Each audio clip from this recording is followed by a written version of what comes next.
It's the Locked On Podcast Network, your team every day. I'm so hyped right now. Anything's possible. Oh, my mama. Oh, my lady, ma. Anything's possible. Yeah. Rain and J's back with the vengeance. Back. All the real Celtics fans in attendance. This the truth like 34. This like walking in the garden when you hear the roars. The crowd goes crazy. Most in-depth coverage on the daily. Mainly podcast royalty, the content kings. When you talking about the franchise with 17 rings. Focus like Danny at the deadline. Global, but it got a local feel like the red line, the blue line, the green line. Play it in between time. I'ma throw my C's jersey on in the meantime and press play. When the F's done, I can't wait until the next day. Trying to stay in tune with the C's, that's the best way. Melly.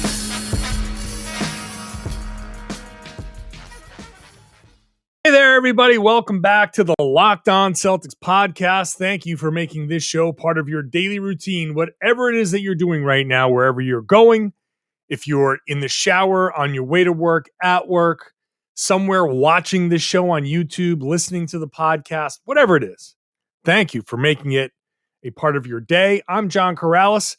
I host this podcast on a Monday through Friday basis. It's daily and free, and coming to you on every podcast platform, like I said, including YouTube. I cover the Boston Celtics for Boston Sports Journal, and I am the author of the Boston Celtics All-Time All-Stars, a book that is now available for sale everywhere. You can get a signed copy on my website for $30. It's a great Father's Day gift.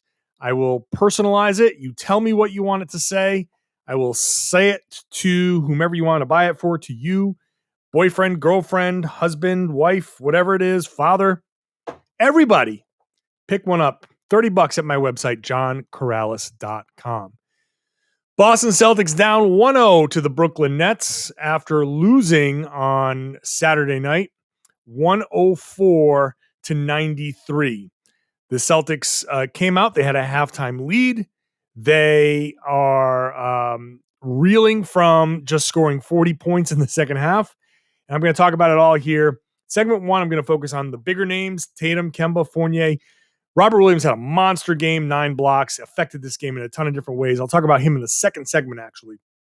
And then third segment, the adjustment. Look, the Celtics, again, scored 40 points in the second half.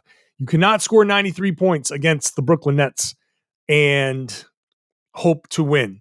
The playoffs are here, so don't miss the big storylines, the team previews you can find every day on the Locked On NBA podcast.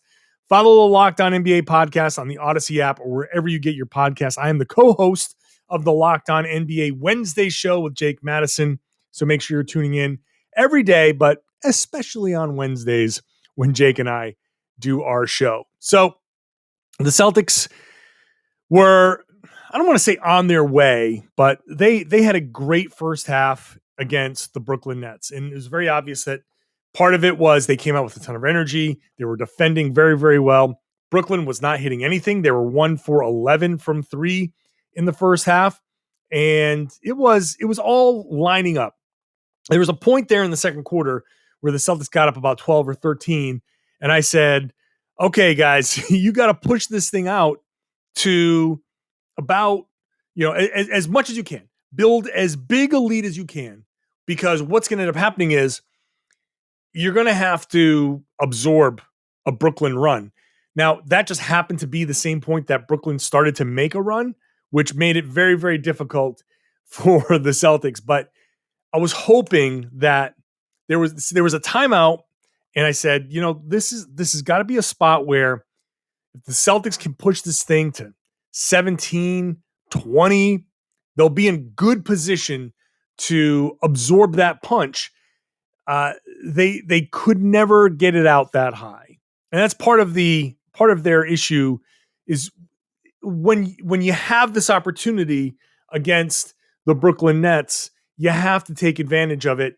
And when you had them reeling and they were cold, you have to find something within you somehow, if you can, to get out there and make that 13-point lead 15 or 17 or 19 or 20.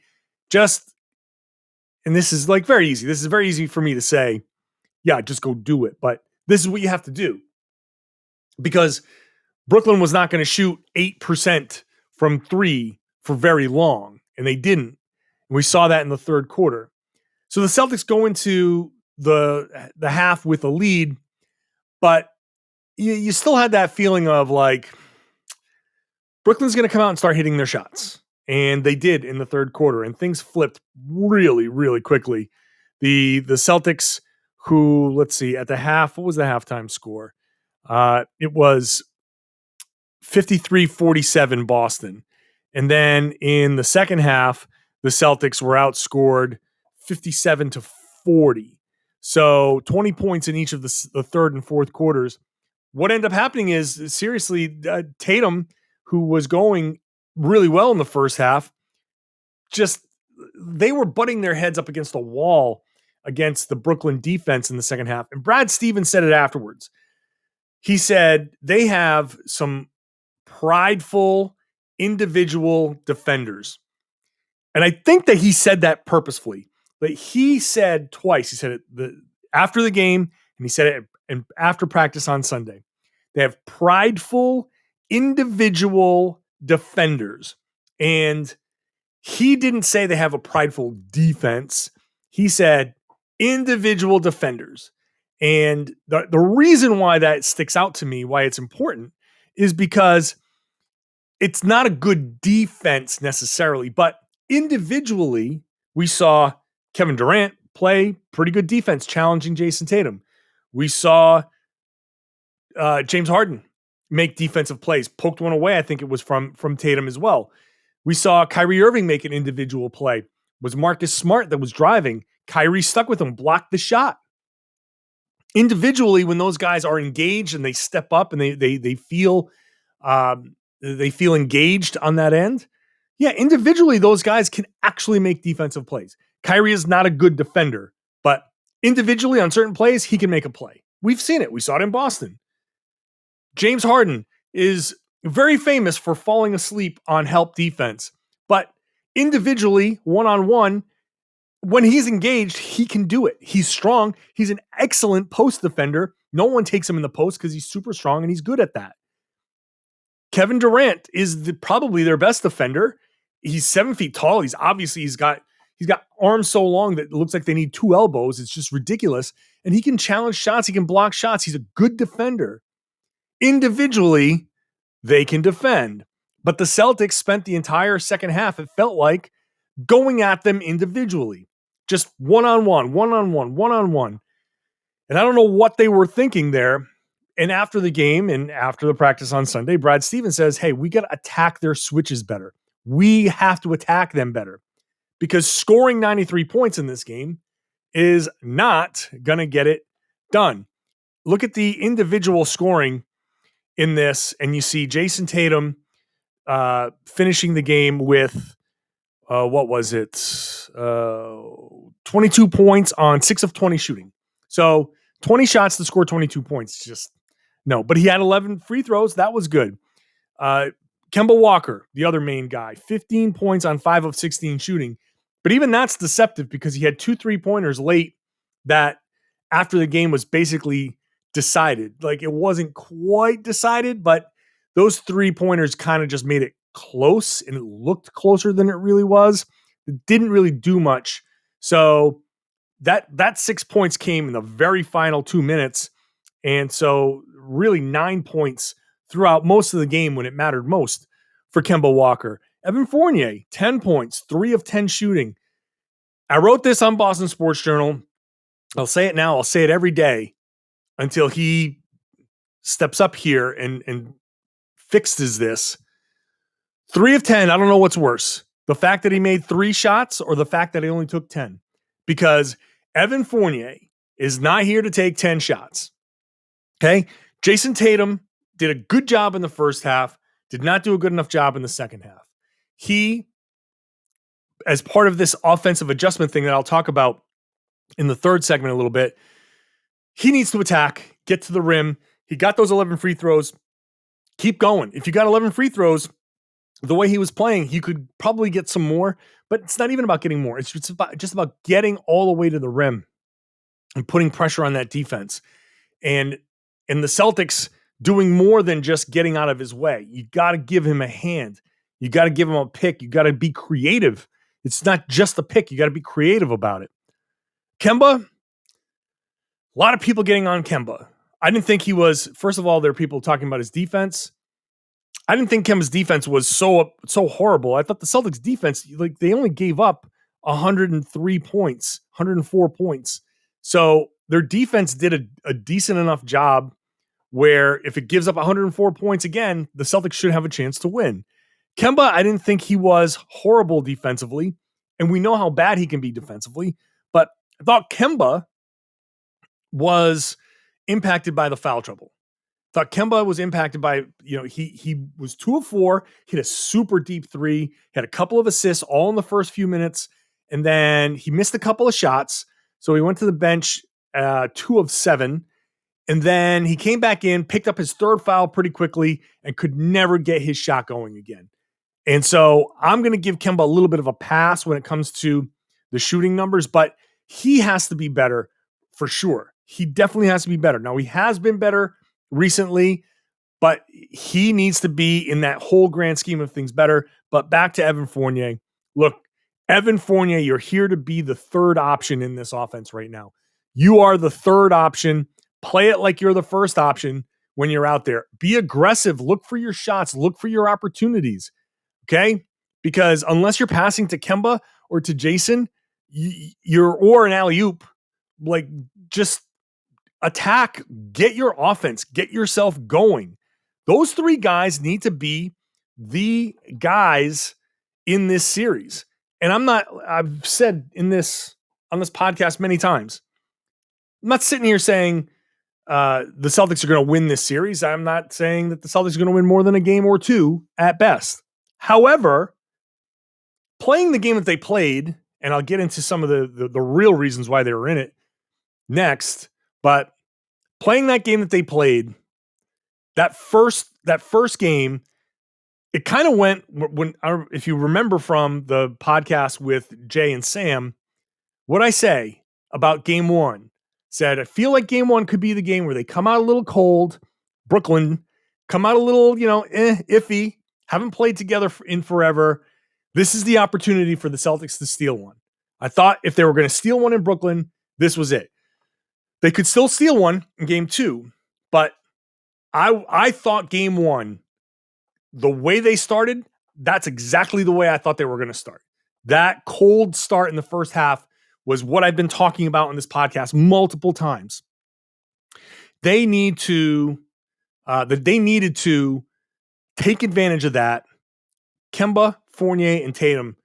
Tatum in the first half, not so much, but Kemba and Fournier, they need to be out there and being better. And if Kemba's in foul trouble, then Fournier needs to step the hell up. Got to step up.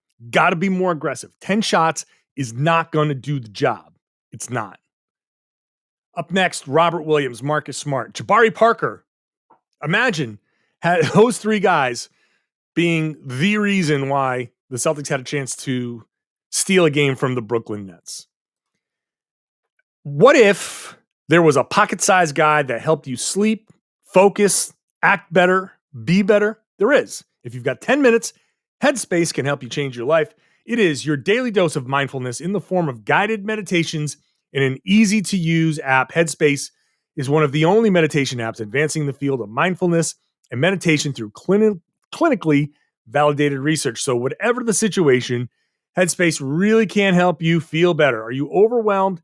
Headspace has a 3-minute SOS meditation for you. If you need help falling asleep, which is something that I usually do, Headspace has wind down sessions for members that they swear by. That's my thing. When I'm recording this is like the last thing, generally is the last thing I do at night. And look at me. I'm up, my energy's up. It's tough for me to be like, okay, wrap up the podcast, go to bed. So I need a wind down. And that's where Headspace comes in. Their approach to mindfulness can reduce stress, improve sleep, boost focus, and increase your overall sense of well-being. Headspace is backed by 25 published studies on its benefits, 600,000 5-star reviews, and over 60 million downloads. That's 60 million downloads. Headspace makes it easy for you to build life-changing meditation practices with mindfulness that works for you on your schedule, anytime, anywhere. You deserve to feel happier. And Headspace is meditation made simple. Go to headspace.com/LockedOnNBA. That's headspace.com/LockedOnNBA for a free 1-month trial with access to Headspace's full library of meditations for every situation. This is the best deal offered right now. Head to headspace.com/LockedOnNBA today. Now, when you wake up from your Headspace fueled sleep or however you feel better, make your body feel better by having a Built Bar. Built Bar is the best tasting protein bar on the market. It's basically tastes like a candy bar, but it's got protein bar health, nutrition behind it. They've got their core flavors: coconut almond, mint brownie, peanut butter brownie, and a few others, salted caramel, flavors that make you say, well, that doesn't make any sense. How can those be good for you? Generally, 17 grams of protein, just about 130 calories or so, 4 grams of sugar, and 4 net carbs. That's pretty delicious, right? A few others maybe go up a couple of grams of protein and maybe go up to about 160, 170 calories, 180, but that's it. So you can feel good about having one after the gym or at work as a snack or as a meal replacement.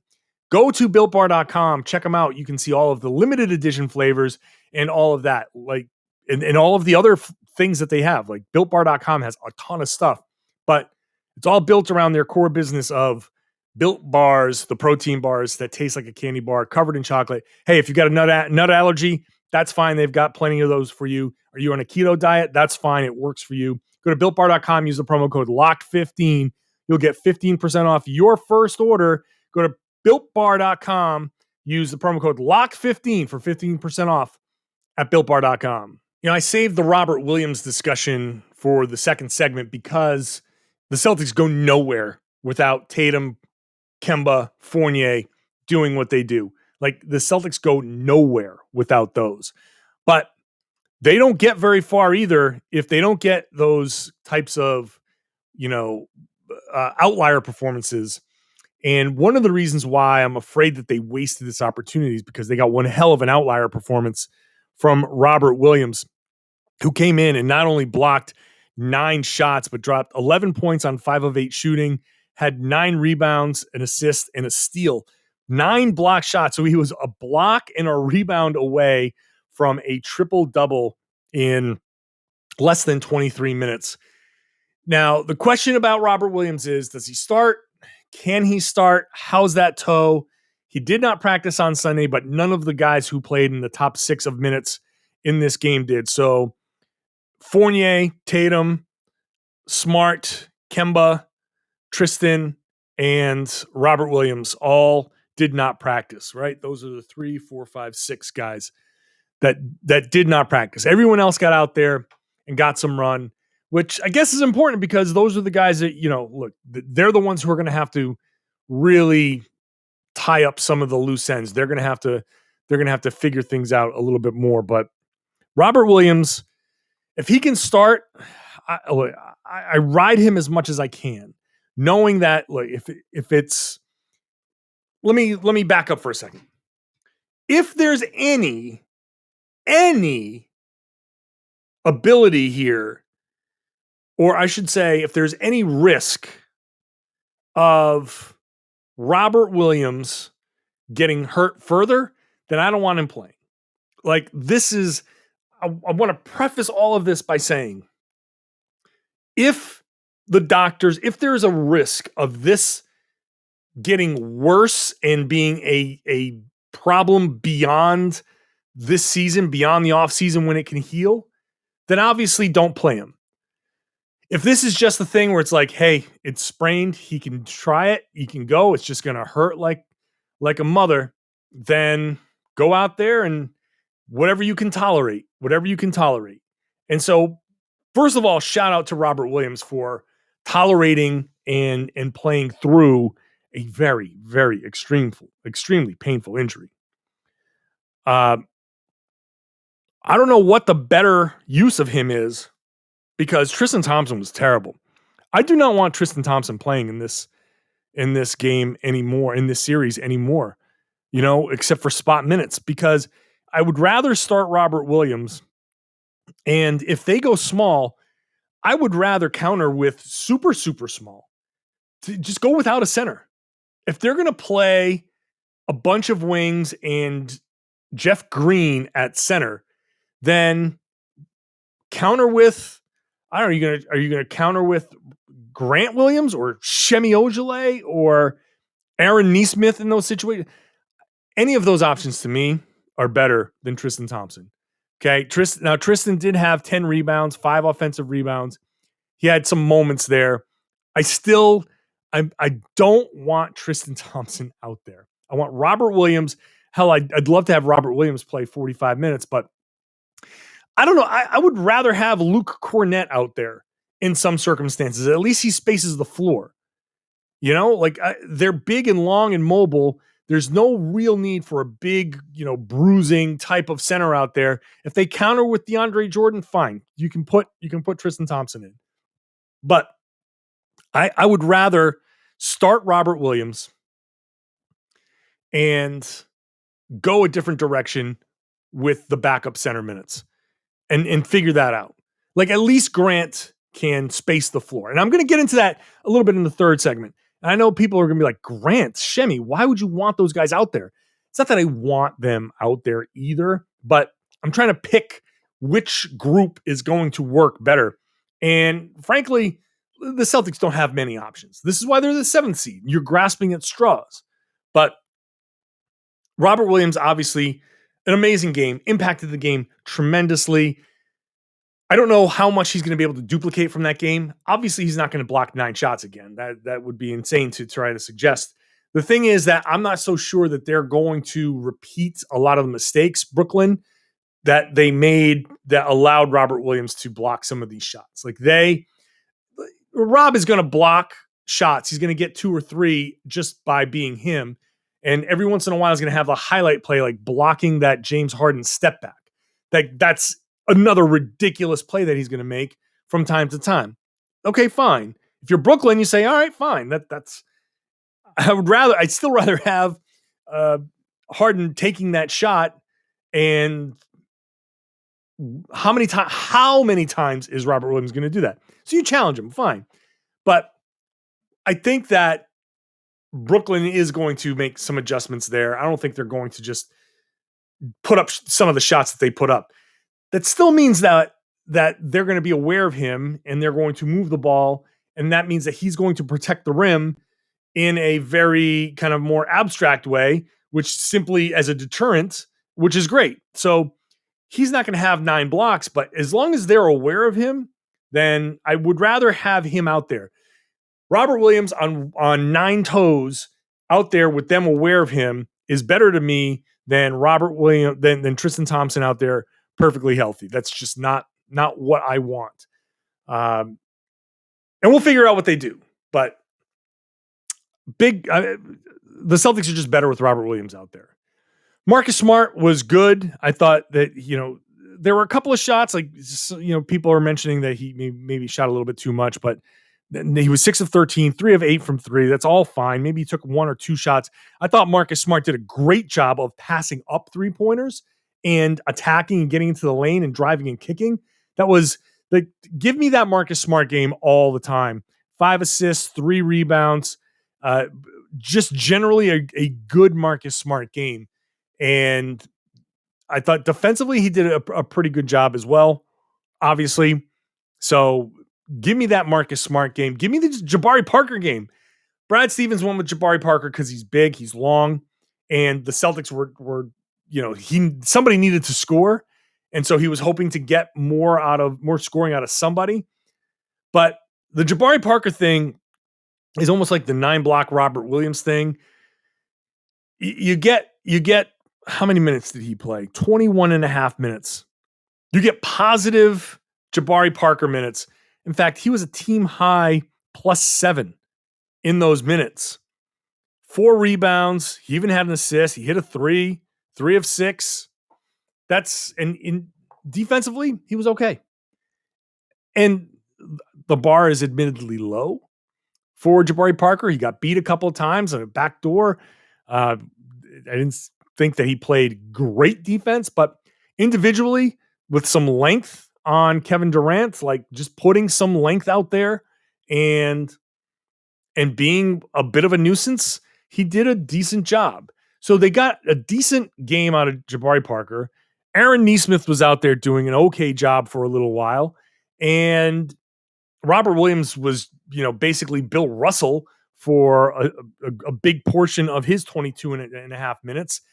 And the Celtics still couldn't pull away because of the stuff that I mentioned before. So what's transferable? I don't know. I think Robert Williams can have a big impact on the game no matter what. Can Jabari Parker do this again? Is he going to be, an X factor in this?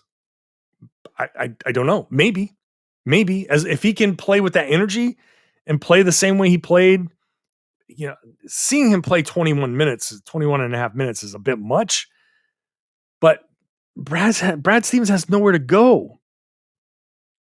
So if they can get that again, then yeah, I guess sign me up for it. Let's roll. Let's see what we can get. But tough to have that type of performance and waste that. Just a couple notes here before I wrap up and move on to adjustments in the next segment. Peyton Pritchard's just too small. They attacked him. He played 6.5 minutes. He was targeted a lot. There was a third quarter run where I think 3 straight baskets were scored on Peyton Pritchard. And he didn't hit a shot. So that's Celtics need, if he's going to be on the floor, he's got to find a way to be effective defensively. I don't know what it is. Passing lane, get into that passing lane, take a charge, do something. He was not effective at all. All right, going to be back with some adjustments next. If you're the hiring expert for your company, and what you really need then is a short list of quality candidates. Look, I've been there before. I've hired people before. It's tough to get a big stack of resumes. You want to get that whittled down as best you can. So you need a hiring partner that makes your life easier. And that's why you need Indeed. It is the job site that makes hiring as easy as 1, 2, 3, post, screen, and interview all on Indeed.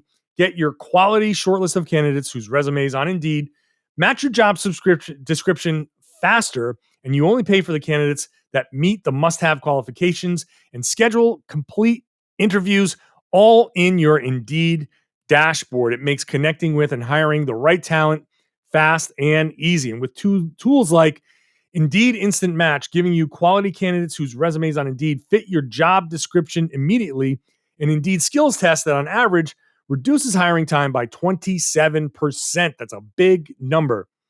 You can choose from more than 130 skills tests and then add your must-have requirements so you only pay for applicants that meet them. According to Talent Nest, Indeed delivers 4 times more hires than all other job sites combined. If you're hiring, you need Indeed. Get started right now with a free $75 sponsored job credit to upgrade your post at Indeed.com/locked. Get a $75 credit at Indeed.com/locked. Indeed.com/locked. This offer is valid through June 30th. Terms and conditions apply. After the game, Brad Stevens, I mentioned this earlier, had a quote that says a lot to me about what his next step is going to be. And he says, Brooklyn, they've got a lot of athletic guys out there and prideful individual defenders. They know how to play. So we've got to be better at manipulating actions to get what we want. He also said, we just got to attack their switching better. They're going to switch. They're going to play zone. So the Celtics should know how to attack a zone. I know that doesn't always come off as something that they would know, but by now you should know. You see a zone, you know where to go. That shouldn't be as difficult as the Celtics have made it look. Switching's not that hard to attack. It's everybody wants to switch, and it depends on how you rotate behind those switches or how you help behind those switches, I should say. If it's one thing to switch because you've got the personnel, like the Celtics want to switch a lot because they want to have all of these versatile wings that when you switch, you're basically facing a wall of the same guys. And if you do it the right way and you're conscious of the ways that the other team can attack that, and you're helping and you're in the right spots positionally, you can deter some of those things. But the Celtics want to have those versatile guys that can switch because they want all these 6'9" guys and whatever. Brooklyn switches because they have to, because while they do have some individuals who want to defend, they don't always defend. And this is the best way to keep guys in front of them. So the Celtics go out there and they run a high pick and roll. You get the ball with Kemba and you got Tristan Thompson coming out, and they immediately switch. The Celtics need to be aggressive when they see what's happening out there. Once they see if both guys, and this is up to Tristan Thompson, and this is it's up to both guys, but Tristan Thompson has to see this. If he's going up to set the screen for Kemba Walker and both guys are up at the level of the screen, just slip it. Slip it. But what Tristan Thompson has been doing, this is part of why I don't want him on the floor. Tristan Thompson would go up there and see this opportunity because Kemba Walker is being guarded by Kyrie Irving. And it doesn't matter who's guarding Tristan Thompson. They switch, and Tristan says, oh my God, I've got Kyrie Irving on me. I'm going to take him into the post. And he's basically, hey, mouse in the house, feed it to me, let me score some points. And that is 100% not what the Celtics want to do.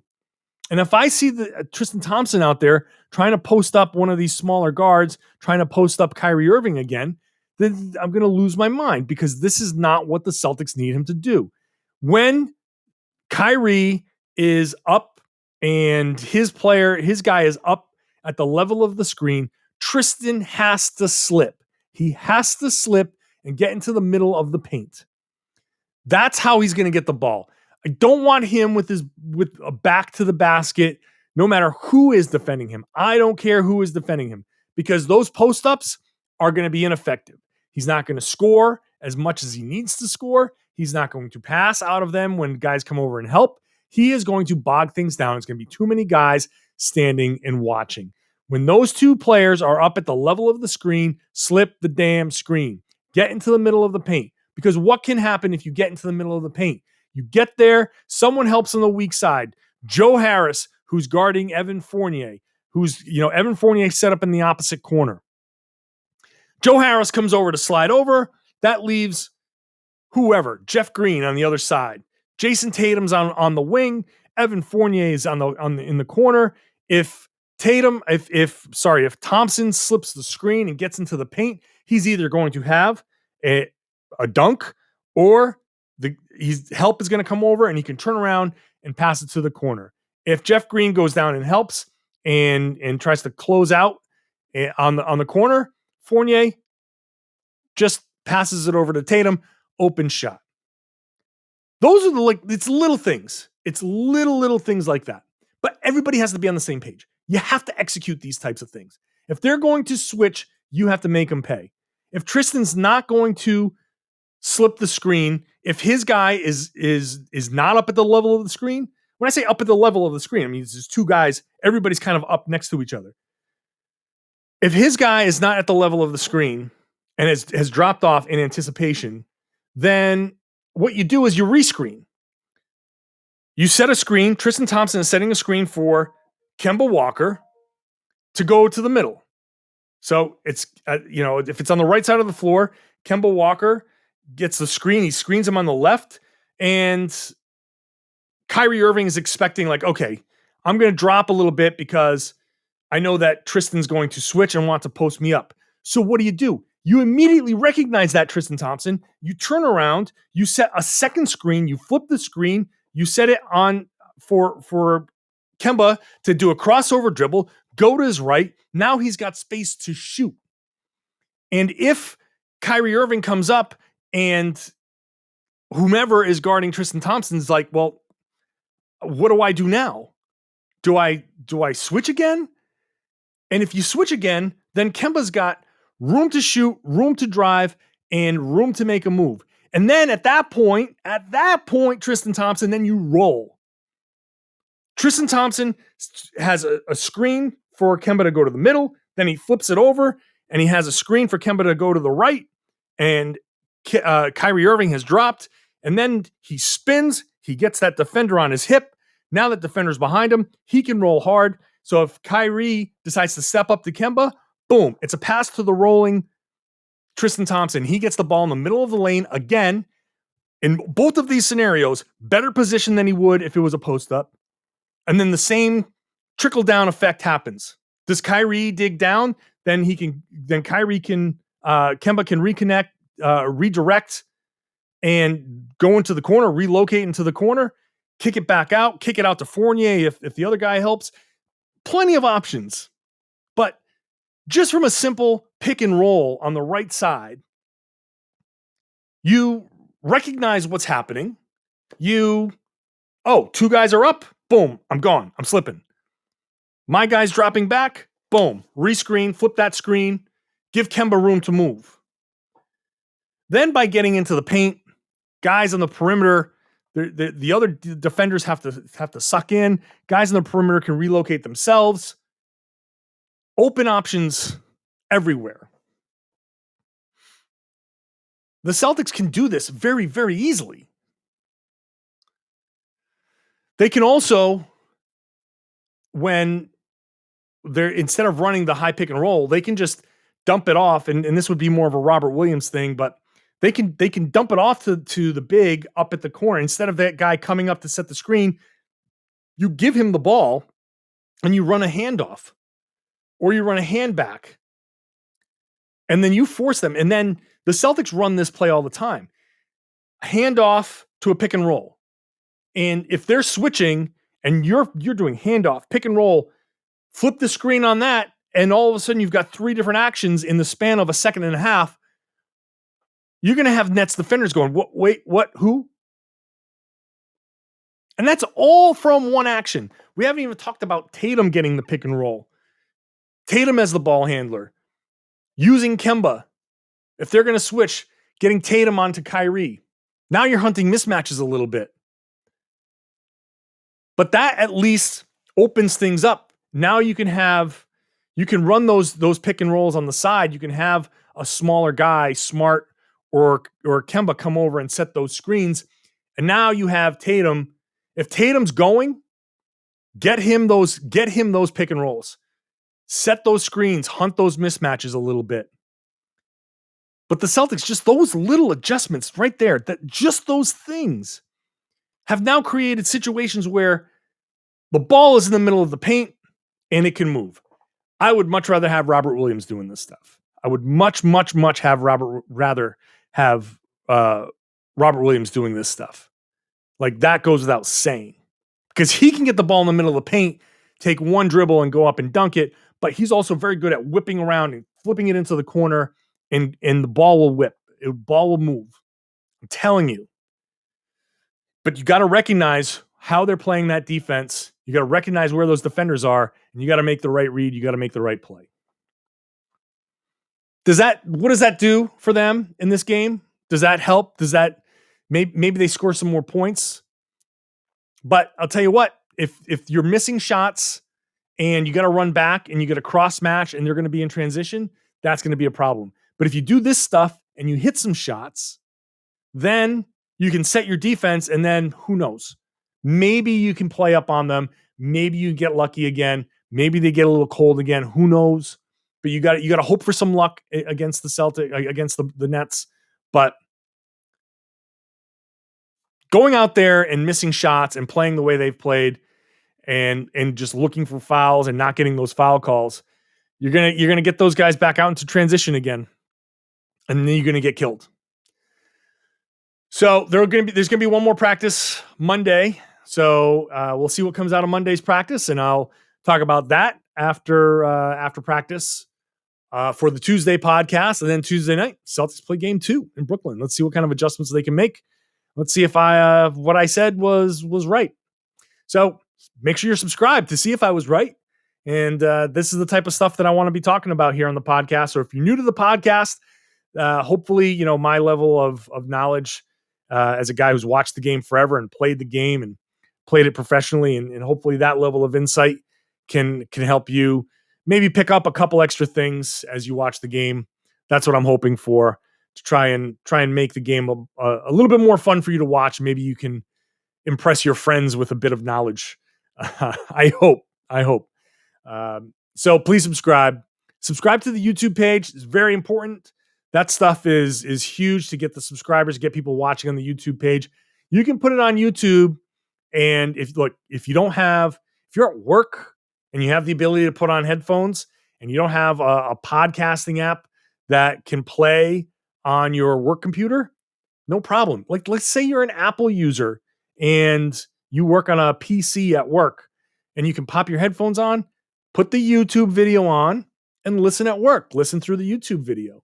Just have it play in the background. That works.